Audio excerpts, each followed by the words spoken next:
Hi everyone, and welcome back to Build Your Future, the Property Developers Podcast. Today, I'd love to introduce Stephen Morris. Stephen has over 30 years of experience in the construction house building sector and is now the Managing Director of Linfield Construction. Hello, Stephen. Hi, Tom. How you doing? You well? Yeah, I'm all good, thank you. Yourself? Good. Survived Christmas, survived the New Year, and now it's kind of back to hitting the ground running come January. Yeah. What was Christmas?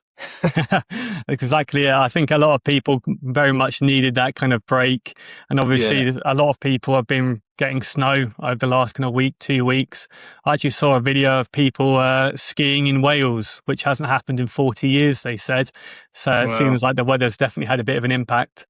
Yeah, well, Wales can keep their snow, can't they? We don't want it. I guess you're based in Essex, aren't you? So you probably haven't had too much of the bad weather down south. No, light dusting the other last week, I think, but that was it. It's just the cold weather. I'm not going to cope with very well, to be honest, but there you go.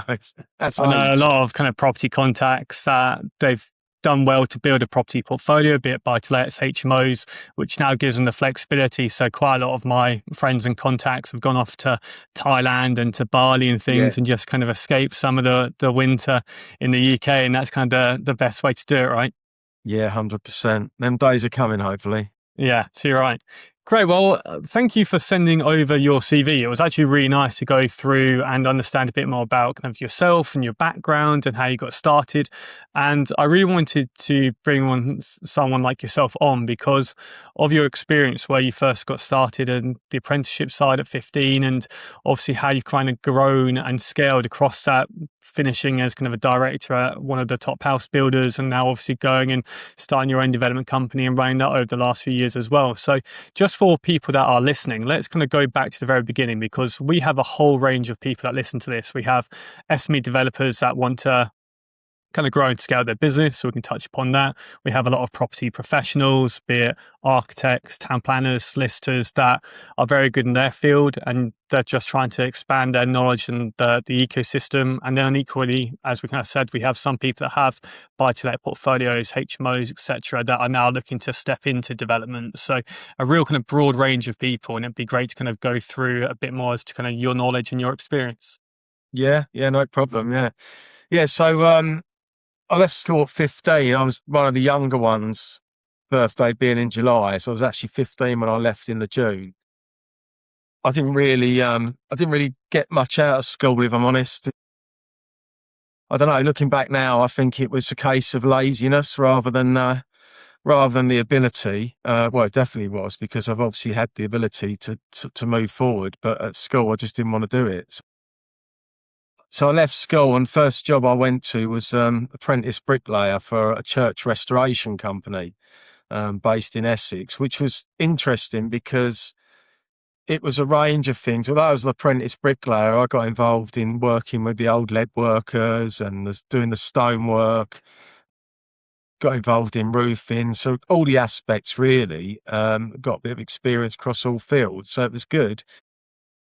I did that for about 3 years, got my city and guilds in bricklaying. And I was okay at it. I was never going to be the fastest bricklayer in the world, but you know, I could sort of lay bricks. And then I decided that I wanted to, at that point in time, I wanted to go off and try and do some stuff on my own. And that was in the early 90s. I left school in 1990, I think. So it was early 90s.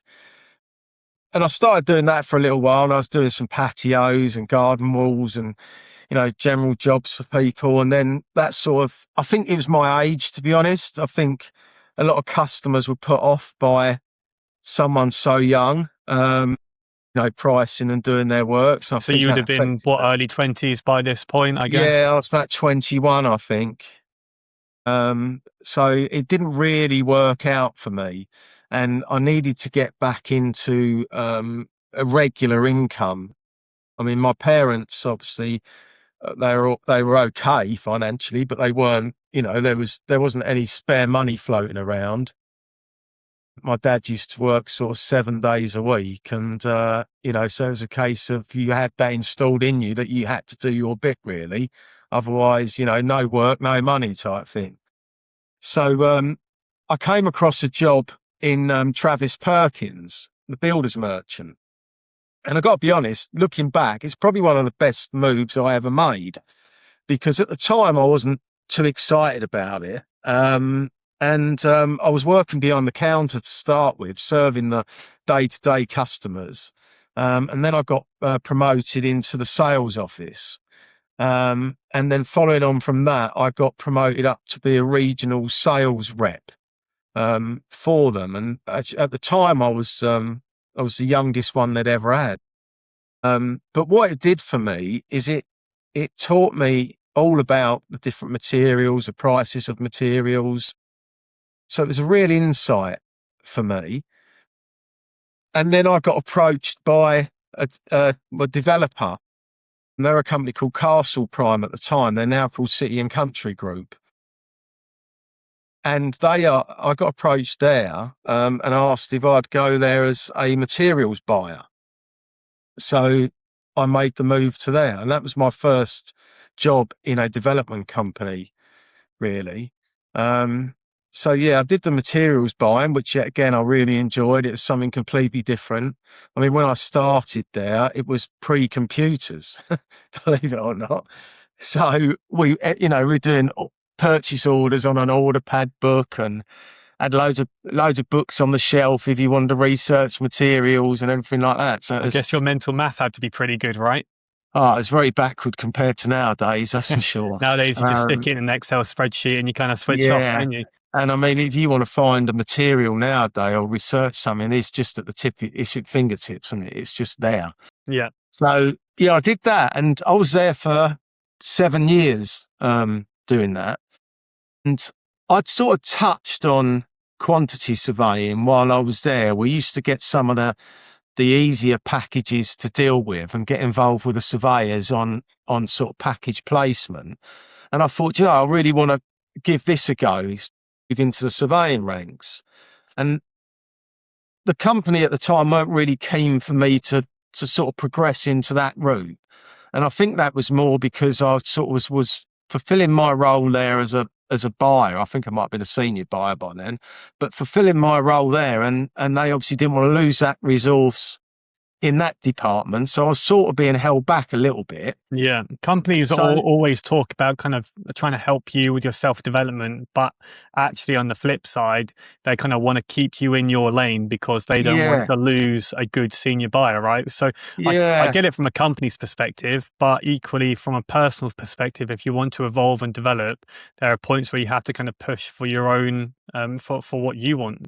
Yeah, that's right. That's right. And the previous surveyor who was there, who's actually my business partner now, he had left about 3 months prior and went to a company called Lovells Partnerships. And they were doing a big 265 unit scheme in Bow in East London. And so he approached me and asked me if I'd go there as a surveyor. So that was really good for me. So I took that role.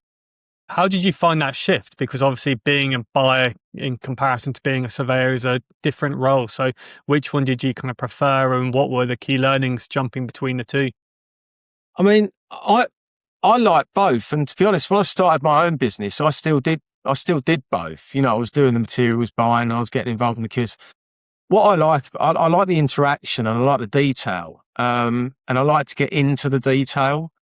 I'm not one of these people whereby I'll just, get free prices in, analyze the prices and go, well, that one's cheapest, he's the best. I want to understand the nuts and bolts and what they've priced and why is it that much, and could it be done differently? Is there an alternative? And I could do that really in either role I was in, whether it was material buying or surveying. But surveying for me just seemed like a natural progression to get further in my career. I always sort of aspired to want to be a sort of a board level director of a developer. And I knew that needed a progression through the ranks, if you like. So for me, the surveying step just seemed naturally the right one to go with. Yeah. And if you want to be taking that, if you always had that long-term view, which was interesting, that you wanted to kind of get to that board level or kind of that director level, then you need a few different strings to the bow, don't you? Because if you're just one-dimensional, then you're never really going to hit that sort of level. And equally, as you said, you wanted when you were younger, you wanted to do your own thing, and so again, it sounds like you always had aspirations of potentially wanting to do your own developments or doing your own thing. So again, getting all these different skills under your belt and all these kind of strings to your bow is just going to advance you in terms of what you're looking to achieve. I think the people that really struggle are the ones that essentially just stay in their lane, stay in their box, and then they're relying on a lot of other professionals around them, which, that is part of it, having the correct team around you. A lot of people kind of talk about the power team and things like this, and having people that you can lean on and rely on, but actually coming from a foundation of a strong skill set yourself is also very beneficial, right? Yeah, and I think also I think that having gone that route and gone through the various stages, and we'll probably get into that in a bit, but gone through the various stages of the ranks, when I got to a high level position and I had teams underneath me, that commanded respect because, I was sort of, if you like, directing them what to do and where to go, and they knew that I'd done it. So it definitely made it made a difference. I wouldn't know any different because I hadn't done it any other way, but I'm pretty sure that most people that have worked under me would say that they'd enjoyed their time working for me. That's what I'd say. Yeah, that's what you like to think. Yeah, that's what I'd like to think. Yeah, mine's no different, but But going back to what you just said there, I think that's definitely key. Whenever you look at any good leader, a lot of time good leadership comes from leading from the front and actually stepping and walking in those shoes beforehand. I yeah, think when people go straight into, let's say, an MD level or something, but they themselves have come from a different sector or a different industry, and they might not know the semantics of how the actual operations work or how different systems work, it's all well and good saying, well, in theory, we can do X, Y, and Z. But as you know, right. being boots on the ground, sometimes you have to chop and change and adapt accordingly. And you only really get that experience by actually kind of doing the do and walking in those shoes. Yeah, 100%. And I think that, I've always been of the opinion that because I sort of started at the bottom, whenever I go onto a site, always make sure I address and talk to whether it be the labourer and everyone in the business, because to me, I think that goes a real long way. If you don't think you're above that, which I never have done. And I mean, I've actually been on site before where I've addressed a bricklayer for the quality of some of his brickwork, and he's sort of come back to me and said, well, can you do better then? And I said, well, give us your trowel then. And then I've actually done a couple of courses of brickwork, really slowly, I must say, but because obviously It's also some of the making the quality, point, isn't it? yeah, and some of the quality out there in the industry just isn't good enough, and I think that it's people need to be picked up on it at times.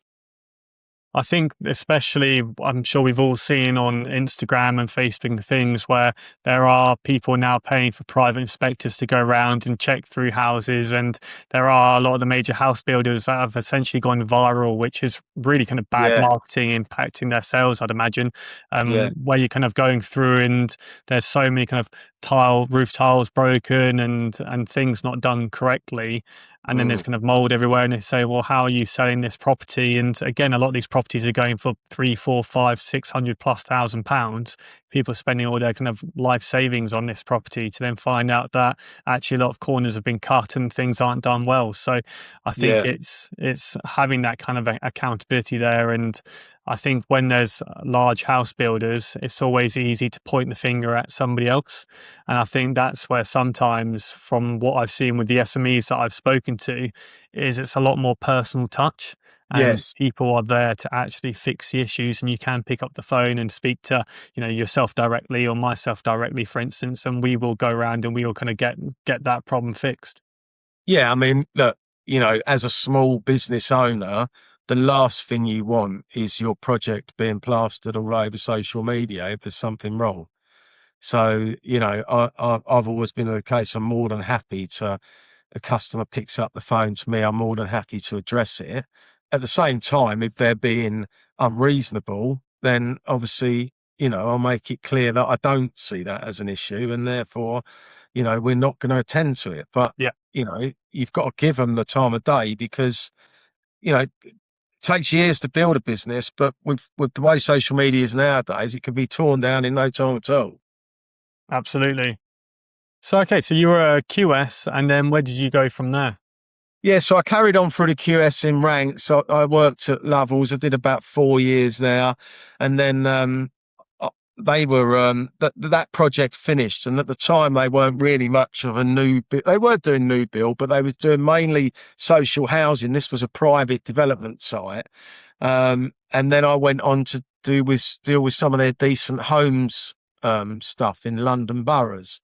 That didn't really excite me because it was all pre-agreed rates with the council, and you became a little bit of a paper shuffler really, rather than having to think too much outside the box. So I decided to leave there, and I went to Western Homes as a senior surveyor on a project in Battersea, which is another 260 odd flats.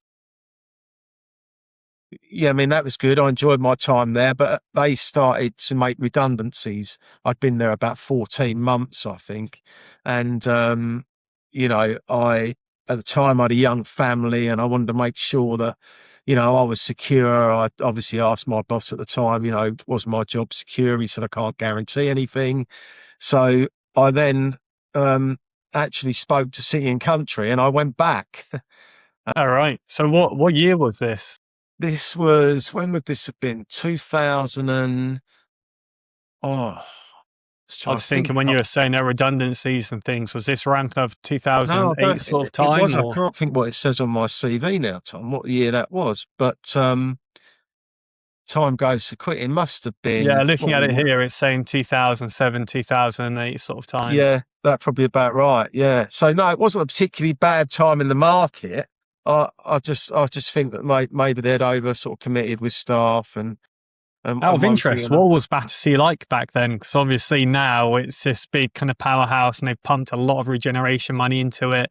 Yeah. I remember going there probably 2012 for a music event, and even back then it still needed a lot of TLC, shall we say. So, what was it like when you were down Yeah, it there? wasn't. I mean, this wasn't right in Battersea. This was next to the heliport. If you know where the heliport Okay, is, the site was right directly next to the heliport, and the likes of Barrett's and some of the biggest developers had started building the tower blocks along the river, sort of thing. So I never really went into the heart of Battersea and spent any time there. I'd sort of go to the site and then do my work and then go home.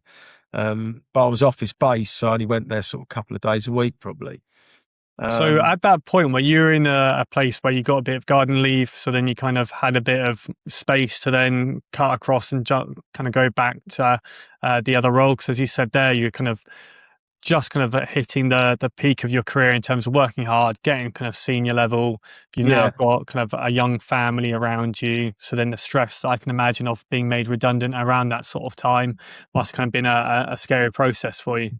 well, it was quite a smooth process, really, because I'd already, as soon as the consultancy period started on the redundancy things, I sort of, knew I had to feather my own cap, if you like. I'd already had conversations, so the role was already there for me at City and Country. I sort of knew before I had them conversations to ask if my role was safe, whether I needed to jump or not. That's good. Um, It just goes and to show the power of contacts and also not burning bridges. I've seen a lot of people in the past, they can get quite emotional, obviously, when it comes to a job and you're spending so much time in a place. And yeah, I've seen a lot of people leave jobs for kind of negative reasons and bridges get burned and everything else. But you yeah, just, especially in the property industry where everyone kind of knows everyone in one way or another, when you look at a spider diagram, kind of you're only 2, 3 people away removed from kind of knowing someone who knows someone.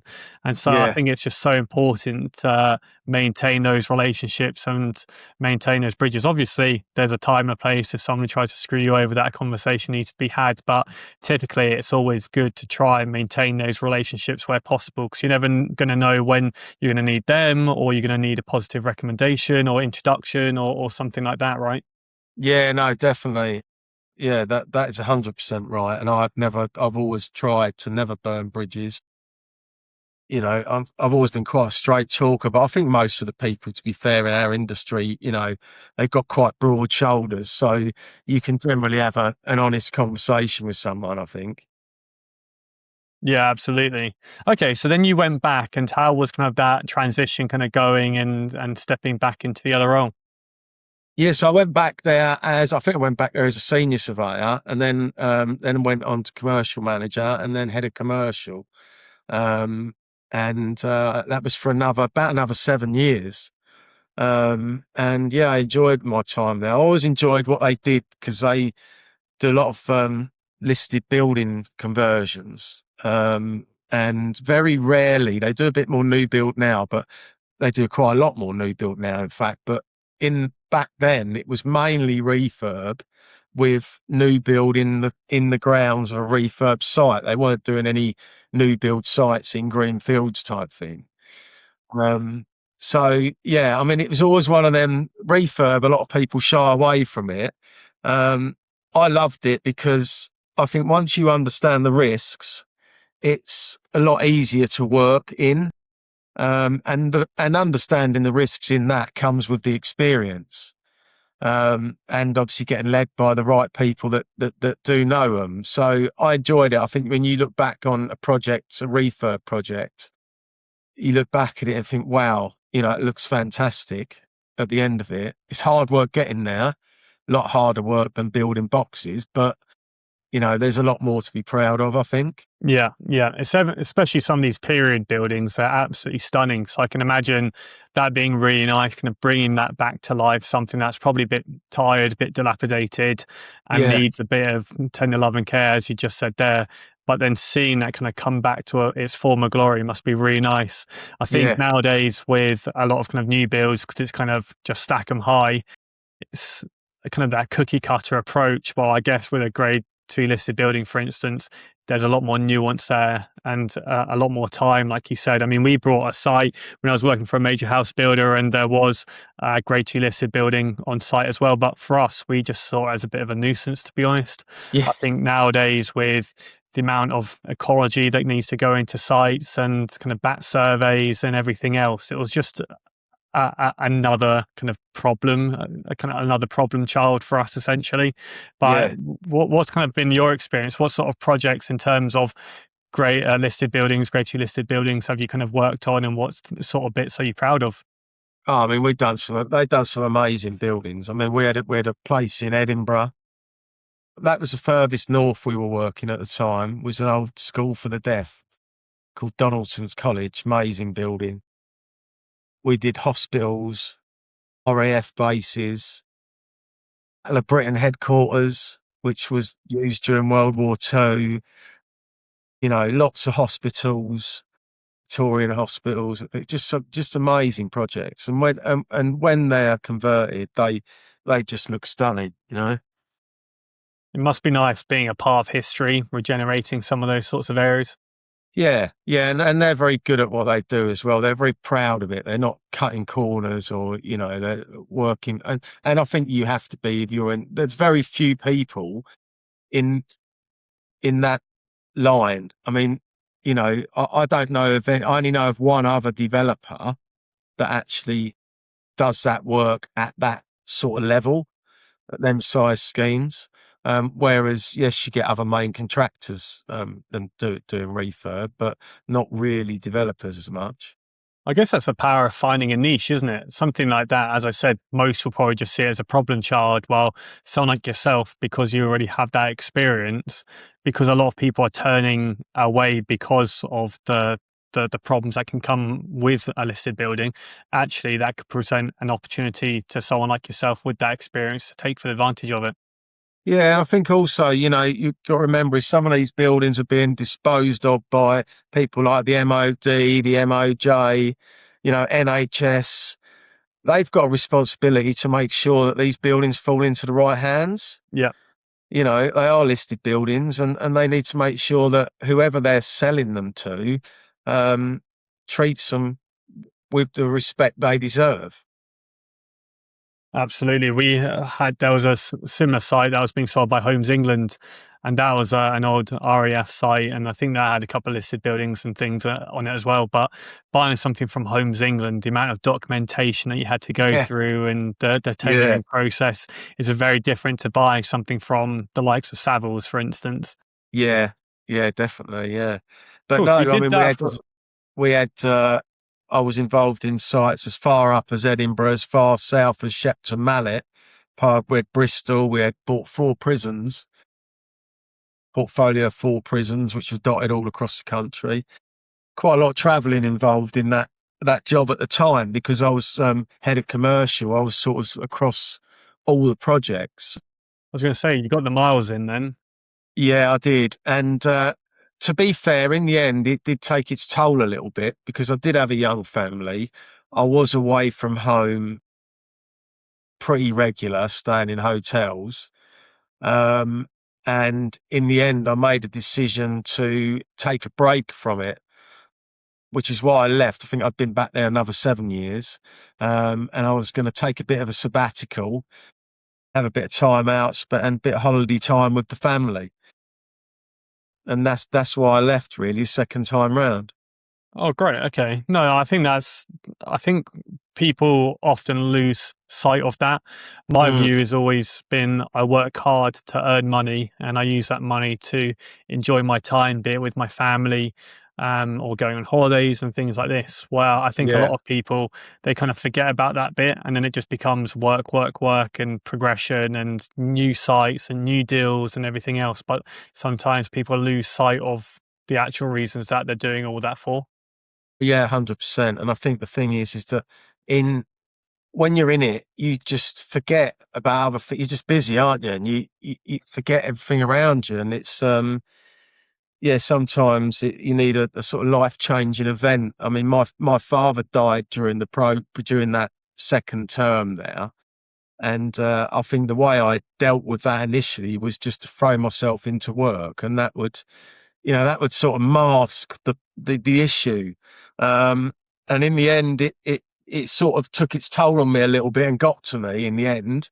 And yeah, and then I sort of looked back and I thought, what, you can't be driving yourself into the ground, not having any time with your family. It's precious when these things can obviously be taken away in the blink of an eye, really. I think that's a typical man response, isn't it? You just get your head down and keep cracking on and keep working, and you kind of hope that that kind of pain or sorrow will kind of go away when you're kind of distracting yourself and you're keeping yourself busy. But actually, it's always there, and it's only by kind of sitting with it and working through it are you able to actually process it. Yeah, yeah. Well, I think one of the things is time. Having time is probably one of the worst things, from my experience, to sort of get you in a state of anxiety or depression because when you've got no time to think about it. It doesn't tend to creep up on you as easy. But when you've got too much time with your thoughts, that's when too much thinking is what causes a problem, isn't it? Yeah, yeah, absolutely. So, where did you go with your family? What did you do in that sabbatical? Oh, we just went to Spain, and one thing and another, had about 3 or 4 weeks out in Spain. It's just one of them trips where we went to one part of Spain, and then we were meant to come home, and I said, look, I'm not ready to go home yet. So we didn't get on the flight, and we just hired a car and then drove a bit further, and just a bit of a freedom trip, really. Yeah.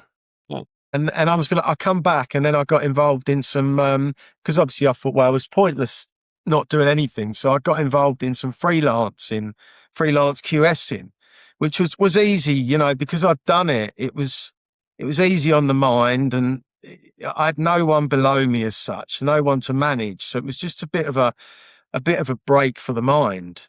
And that I did that freelance, and then I got approached by Barclay Homes, to go and work for them as a projects director,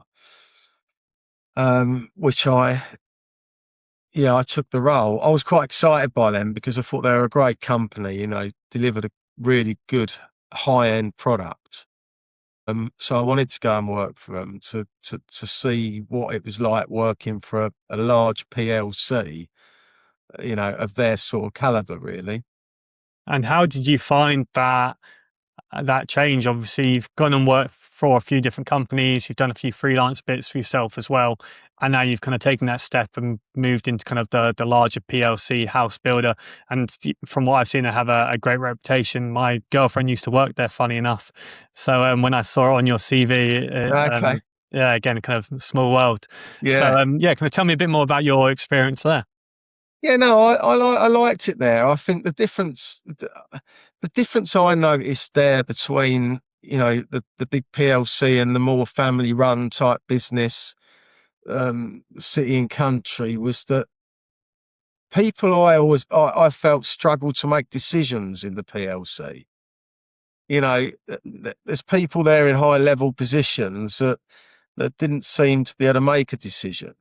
And that frustrated me a bit. But their product that they delivered was fantastic.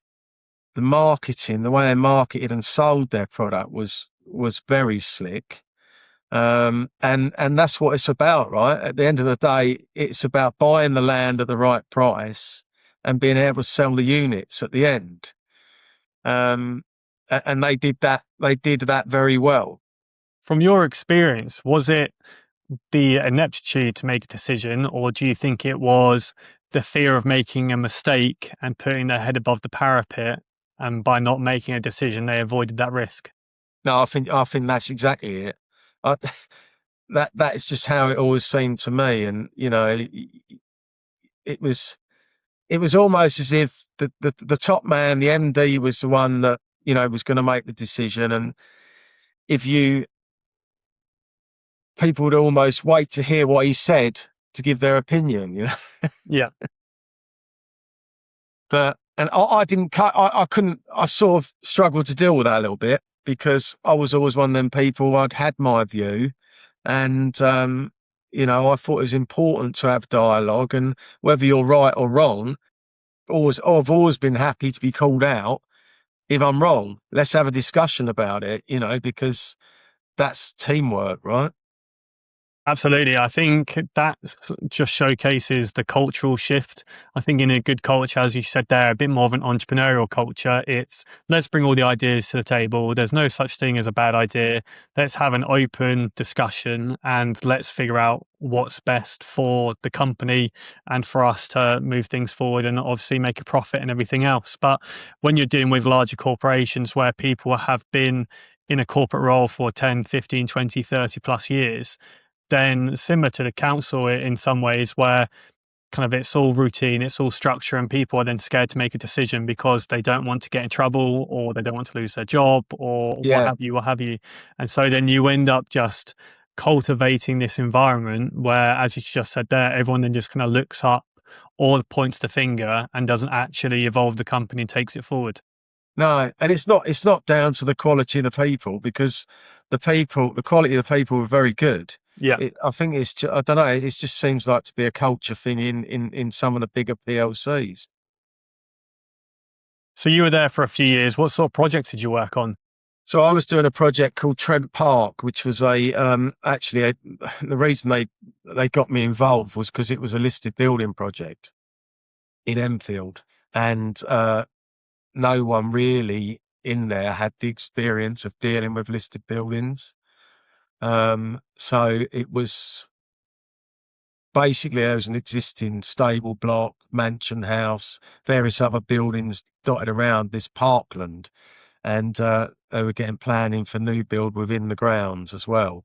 So I was involved I was a project director involved with all the teams, bringing the planning together, all the technical side of it, looking at layouts, everything really the project director would do to take it to planning.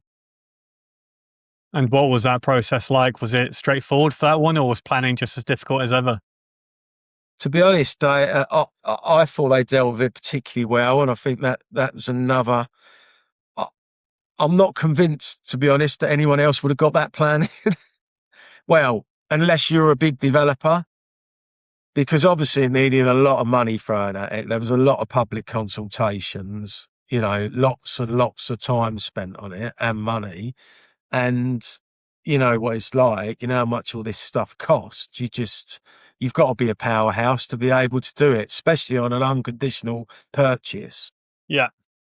I you think that's know. an important thing to talk about, where I do think house builders are good and they serve their purpose in a sense, as you just said there. To work on a site of that sort of size and scale, you need a lot of money behind you in terms of the team and the cost of all the professionals that it takes to put a Yeah, plan like that together. They need a lot of money in terms of planning fees, consultations with the council, consultations with the local neighbourhoods, etc.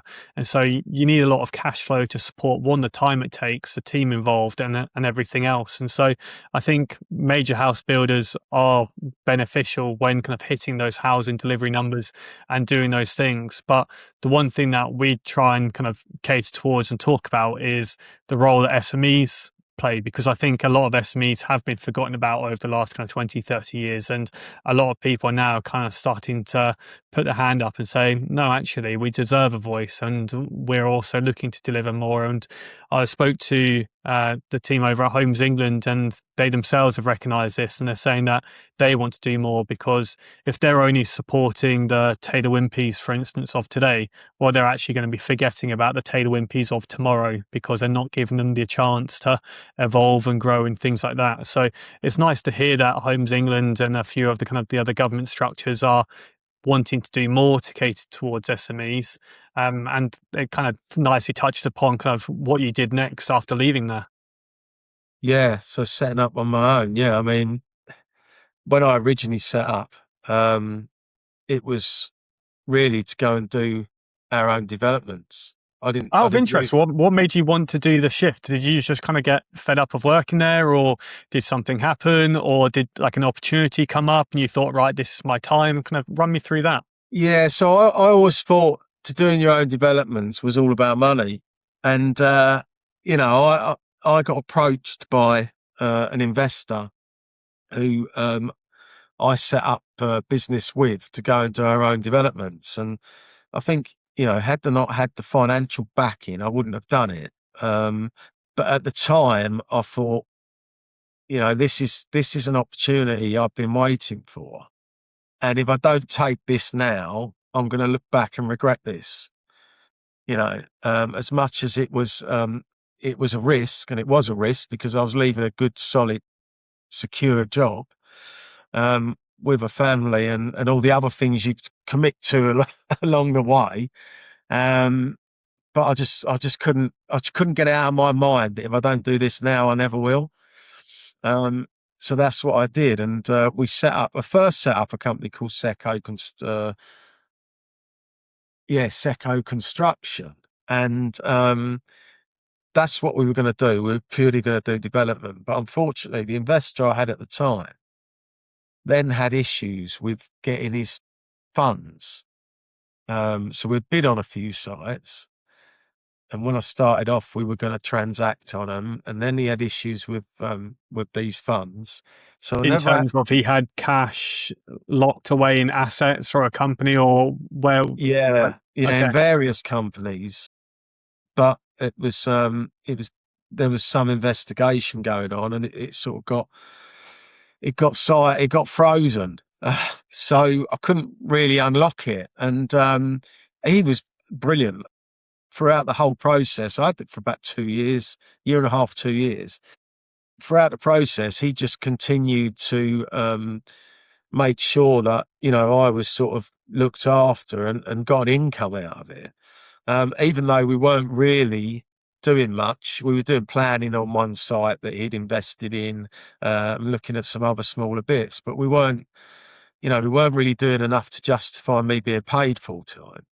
But in fairness, he kept that going, and in the end, it was my decision to walk away because I felt like I was getting stale. I was losing contacts, losing momentum.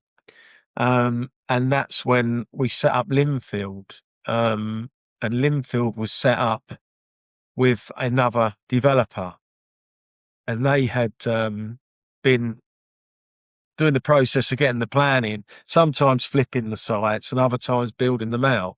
Okay. So essentially we set it up with them as shareholders at the time for them to, for us to deliver their schemes.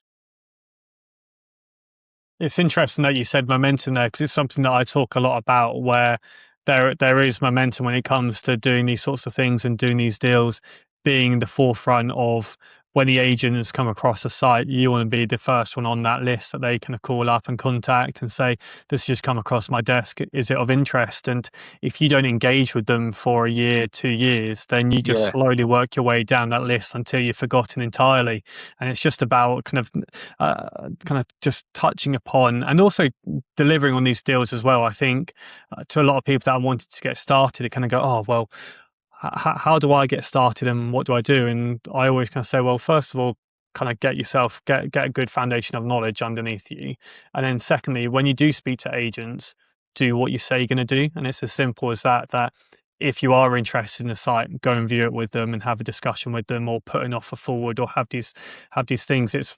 I find a lot of time, sim agents, like anybody else, are looking to make an income, and mm, if you muck them around, again, it's another clear way to work your way down a list or get forgotten about entirely, because why would they waste their time with you when they do have a list of 10 other people that do what they say they're going to do and do actually deliver? And so it's about kind of just that integrity, that consistency.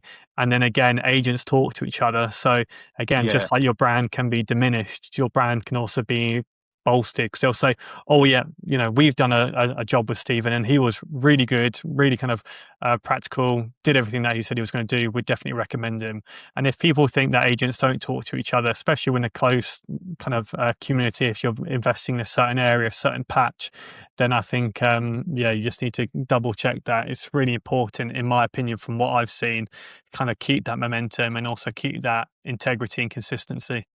yeah, definitely, yeah. And obviously, so yeah, I totally agree. I mean, at the end of the day, the agents are there to make money, aren't they? And they want to get the deal over the line as quickly as possible with as little fuss as possible. So I get it from their point of view. So sorry about that.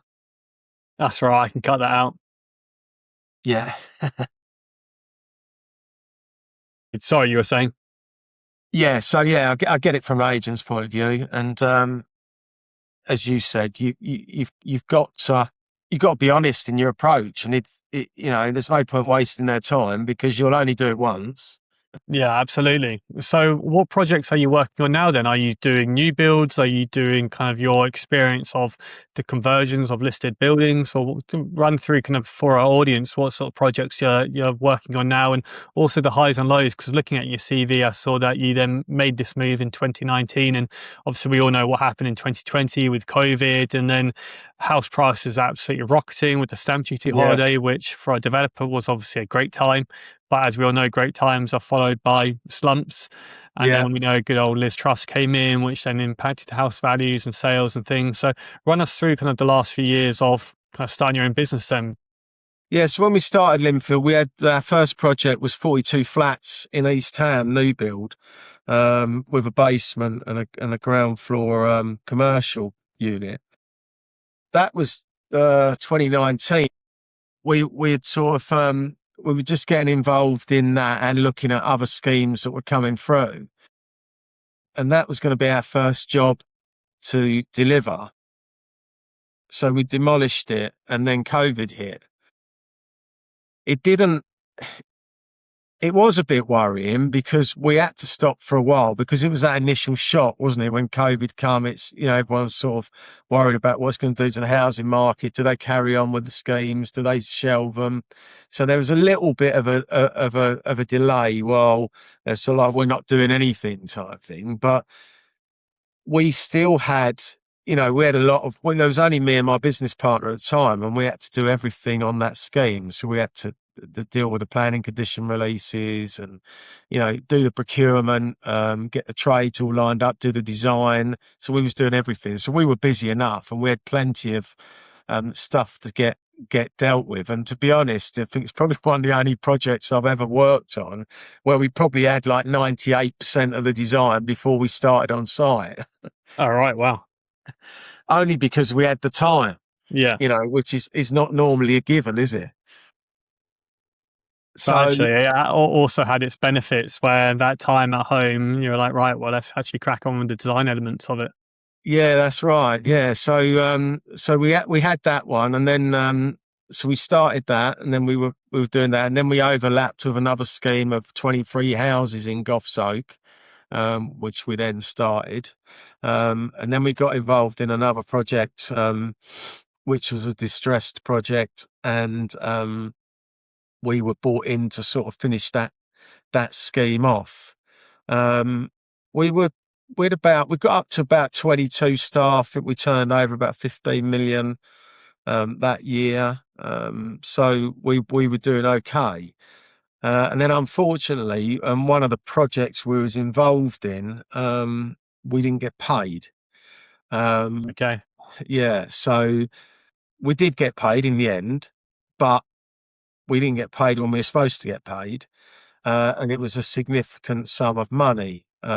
So we had to make the decision quite early on to lose some of our staff. I wanted to make sure that whatever happened, all the staff were paid, fully paid, up to date, and that no one was left being owed any money. So it seemed like a bit of a. I didn't want to do it at the time because I wanted to be loyal to these people. I think looking back, I was more loyal by doing it earlier on in the process. So yeah, we did that, and then we cut the business right back, and we eventually got agreed a settlement, and we managed to pay off all the supply chain that we owed money to, and come out of it with a clean bill of health rather than actually going into administration, which we was on the brink of that for several months, to be honest. Wasn't a That must have nice been a place to stressful be. time. Yeah, no, it wasn't a nice place to be at all. Taught me a lot of lessons, learned a lot from it. And so we've decided to downscale the construction side of the business. That's taught us that, really. I mean, that it was getting to a point where we're pricing other jobs, and our view was that the margins were just so tight with the amount of risk involved. I just used to think to myself, well, I can sit at home and earn nothing. Why have all that stress for Yeah. nothing? I've seen it Um, before where people will finish a project. For instance, I know some developers where they'll finish a project, they need to keep their team busy. So then they'll take on another project with very slim margins just to keep the team busy. But then, yeah, as we know, or when the margins are that tight, all it means is one thing goes wrong, that margin then gets cut to zero. As you just said there, you might as well just sit at home and do nothing because you're now taking on all this risk and not getting paid for it. So what yeah, was it for you then? It must have been a very hard conversation, kind of reducing your team and making redundancies, because it's not anything that the team themselves had done wrong or anything like that. It was simply just down to the environment and things that were taking place. So how was that? That must have been hard having those, 'cause it sounds like you were doing some great things. The fact that you scaled to 15 million in just a few years, growing to a team of 22. So in all essences, it must have felt like for a couple of years you guys were flying. You were growing really yeah. aggressively. You were doing a great job on that. And then unfortunately, all it takes is this one thing to kind of and start to knock things down. Yeah. Do you know what? I've got to say, 98%, 99% of my staff, they made it easy for me. And the reason being, because I had such a good relationship with them all. When I was delivering the news, they almost felt more sorry for me than than I did for them. Yeah, they understood. They could see what was happening. Yeah. And because I'd always been that close to them, although I was obviously the managing director and I had other people that were, you know, sort of in the chain that were their manager, if you like, or in charge of them. As I said to you earlier, I always made a point whenever I went to site of speaking to all my staff. And we had that relationship whereby, you know, they felt that they could come to me.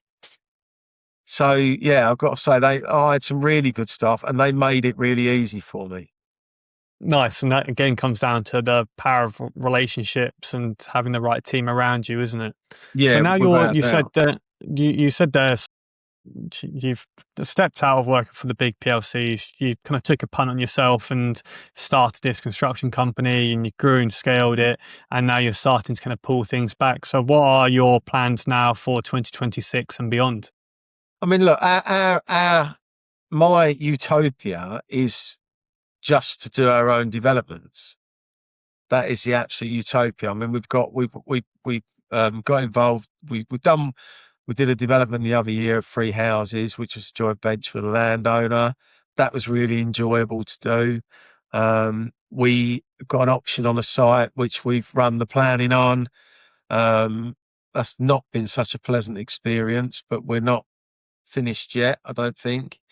Just Um, the delays of planning, or what's kind of the problems with this site? just the planners, just the lack of commitment, you know, the cost involved and the surveys that you're having to do to get the planning, just for them to obviously refuse it. I mean, it's for me, it's just, why can they not just tell you? You I know, think what would be great is, as we kind of said at the very beginning about walking in at someone else's shoes, it'd be great for planners to actually come out and spend a few days with an SME developer and understand what they do. And then I think that they would then have a lot more respect for the things that SME and developers are trying to do. 'Cause I can imagine a lot of the time they just deal with NIMBYs, right? And so that and planning policy and everything else probably dictates kind of their mindset, and they don't want to give planning for a site um, that might kind of damage the area and therefore kind of damage their own credibility. At the end of the day, it all comes back down to them and their career, doesn't it? But then equally, I've yeah, seen planners that will positively recommend a site and it'll go to committee, and then it'll be the committee members that refuse it because they didn't like X, Y, and Z about it. And so, again, I think now they're trying to do more with the draft MPPF, where they're going to be giving committee members planning training and trying to give them a bit more kind of knowledge and experience so they can actually go off um, actual education, opposed to I feel X and therefore we're going to refuse it, for instance, because that just won't fly anymore. no. And to be honest, I think it'd even be better if they refused it within their own timescales, because then at least then you haven't got your money tied up for so Yeah, long, you know, and you can move on. But you know, an 8 week or 8 week period turns into 12 months. yeah. In any And other industry, that would be completely unacceptable. And yet here people have just kind of accepted it. Whenever I'm doing any option agreements now, I'm always putting caveats in there saying we will do, as in I, the company, will do X, Y, and Z by these timescales. yeah, We will then provide it to the council. And then beyond that, it's now with the council. We've done everything we can do, and we'll push the council and we'll do everything we can. yeah, However, those timescales are slightly open ended because there is kind of no real control over that. You're essentially giving it to a third party and waiting for them to come back to you. yeah. I mean, planning is not my expertise, but when they ask for an extension, I wouldn't imagine there's many people that tell council no, Yeah, at your own risk. because what's going to happen? You're going to get a refusal, aren't you? Yeah. And then So, I've seen some people be very aggressive. A friend of mine used to work for a land promotion company, and they used to be very aggressive, where they would use the rules essentially against the council, and they would really put them under the cosh. And I think sometimes the aggressive approach does work, and yeah, sometimes it blows up maybe. in your face. But again, if you take that approach, then straight away your card has been marked. So planning application 2, 3, and 4, if it's in a local authority, the council will see it as an opportunity to try and get a point back. Yeah, yeah, and I think depending on who you are and how deep your pockets are, influences whether you take that approach or not, doesn't it? I've also seen a landowner, he tried to get planning permission on site. The council were dilly and dallying. And so he made that site look absolutely terrible. He put tyres and all sorts of stuff all over that land. And I think, again, it was a form of blackmail, I'm sure you could say, in one way or another. But from his perspective, he was just so fed up of the time that it's taken that he was like, well, if I don't do something, they're again just going to continue to string me along. So I think, unfortunately, it does impact a lot of relationships between landowners, councils, or developers.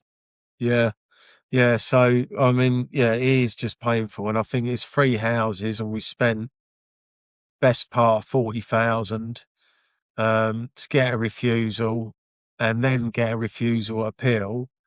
So yeah, we're not out, we're not dropped it yet because we think there's probably, we'll probably have another chip at it. But £40,000 a lot of money, and it doesn't matter. It doesn't matter what size developer you are. No one wants to lose that money. Yeah. You know, and some of the stuff I just think is unnecessary that they're asking for as part of an application. When really there's ways around. You can navigate some of this stuff once you get the planning. Yeah. You know. But they want everything kind of ticked off beforehand. Yeah, but let's see. I mean, they're, like you said, there's changes to the MPPF that are coming. BNG, I think, might be one of them, mightn't it? Which is problematic for smaller that's been sites. a big issue for SMEs. I'm actually feeling very optimistic. I really hope that we've seen a time where things have been quite tough for developers, and the council are actually, or the government, shall I say, are starting to kind of, there are murmurings and they are kind of talking about things, and we are seeing changes in the draft MPPF, and Homes England are starting to have more conversations. And I do think that a lot of them are starting to open the door and say, we're aware of this issue. Yeah. I think by standing up and saying we're aware of this issue, opposed to kind of squandering it and kind of pushing it to the sideline, that is kind of the first big step. And the fact that, like I said, there are things in the MPPF draft and things tells me that things hopefully are moving in the right direction. Yeah, and it's like you said earlier about Homes England, and there's been the HBF, various other organisations have really been banging the drum about this SME decline. And I'm involved in an initiative the Close Brothers set up called Tomorrow's Developer. And I've been involved in that for a couple of years now. And it's basically supporting SME developers. And I've got to say, I mean, they have put a significant amount of time into this initiative and money. And they, working with the HBF and various others, they came up with a paper which was then delivered to Parliament. So, there's a lot of big players out there that, are getting behind this decline in SMEs. So, hopefully it does need addressing. So are you going to be looking at any other projects at the minute, or are you focusing solely on going back in for planning with these 3 units and seeing how that evolves? No, I mean, we've been looking at lots of opportunities, but to be honest with you, we've mainly been looking at stuff with planning, which has come to us via agents because we're keen to get something off the ground relatively quickly. I mean, that hasn't been a very fruitful process, I've got to say, because I've found that the amount of viabilities we've run, I mean, we're talking in excess of 200 probably in the last 3 years, and very, very few of them stack up. The land is just too expensive. We're maybe a little bit risk adverse, but I think looking back, just as well we have been, because the market conditions now, we're seeing people get caught, get their fingers burned. Yeah. From those conversations, then when you go back to the agent and say, I've run the numbers and you want X, we can only offer Y, and this is the reasons why. How do those conversations usually go? Do the agents kind of go, okay, I understand, and the landowner wants more, or do they just say the price is the price? If you don't like it, then move on? I think it depends on the agent, doesn't Yeah, it? I think from my experience and being pretty frank, I mean, some of the agents haven't got a clue yeah, what the land value is. I mean, I've had them send me their viability and they haven't got any finance costs in it. It's just utter rubbish, really, and that's how they've got to their land value.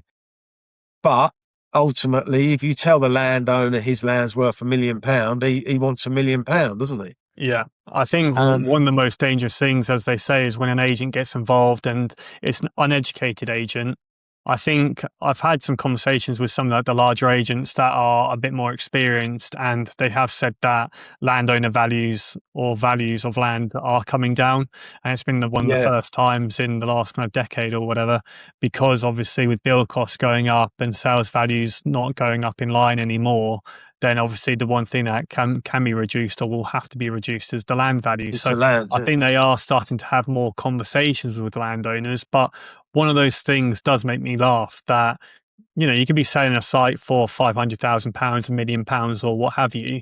And then, as you said there, you'll speak to the agent and say, okay, can you give me any information as to why you think this is or of this sort of price? And then when they send you over their kind of brief viability, which is essentially kind of a few lines of an Excel spreadsheet. And then when you ask the questions about finance or build costs and things like that, a lot of the time they don't really have a clue about those things. And you think, well, how are you selling essentially a £500,000 product, and yet yeah. you don't really know what you're selling?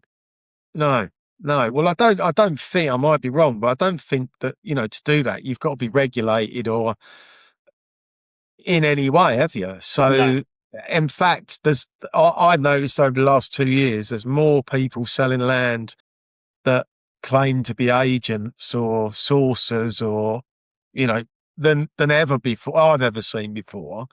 And it must be affecting the larger, more professional agents who are doing it properly.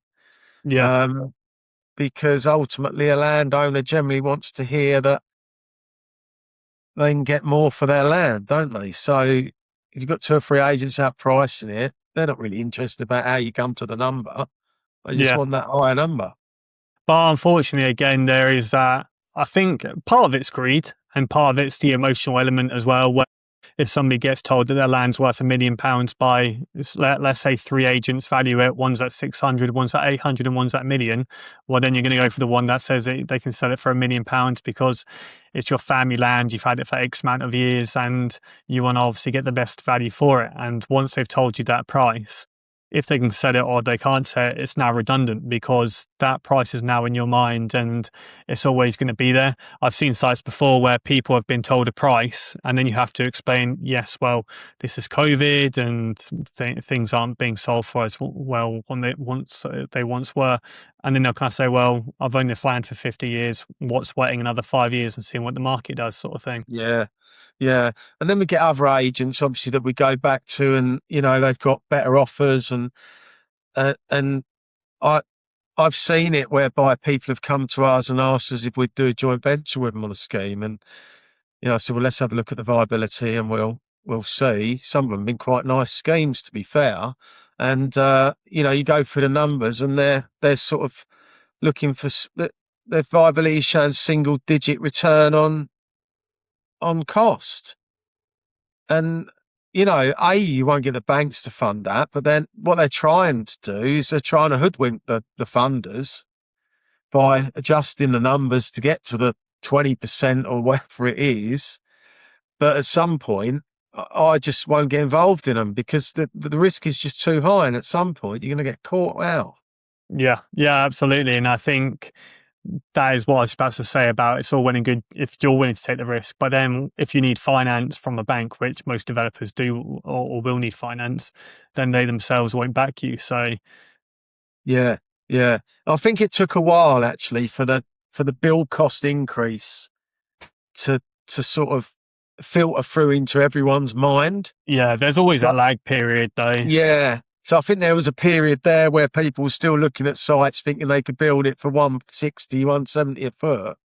And then, well, actually in reality, it's probably £200 a foot now. Yeah.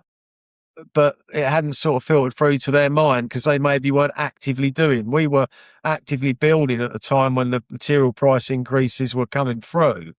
So we were obviously seeing the effects of that. So we could calculate that in anything we were looking at going forward. And that's But the look, benefit it's of not. being at the coalface, isn't it? When you're on the ground doing it day to day and with your buying experience, you can see it firsthand. Yeah. So out of interest, if people kind of wanted to reach out to you, and it sounds like you've got a lot of experience in terms of the construction side, and it's been really great to have you on. If people wanted to reach out and connect with you, what would be the best way for them to do it? Yeah. So I'm on Instagram, Stephen_75, I think it is. And Facebook, they can reach out to me on Facebook. I do a little bit on socials. LinkedIn, I'm on LinkedIn as well. And yeah, if anyone wants to email me, it's stephen.morris@linfieldgroup.co.uk. Great. And in terms of sites, how far are you willing to kind of go from your patch? An hour or an hour and a half? Yeah, I Or... want to be within an hour, really, Tom, because Okay. I like to get out to them regularly. I want to be on the cold face. I don't want to be too far removed from them. So if anyone, be it property professionals listening or any landowners that are listening that do have land within kind of an hour of Essex, then feel free to reach out to Stephen. I'm sure I'll be interested in taking a look. Yeah. So we're Great Notley in Essex. So yeah. Perfect. All right. Well, thank you very much, Stephen. I appreciate you coming on. Yeah, thank you, Tom. Appreciate it.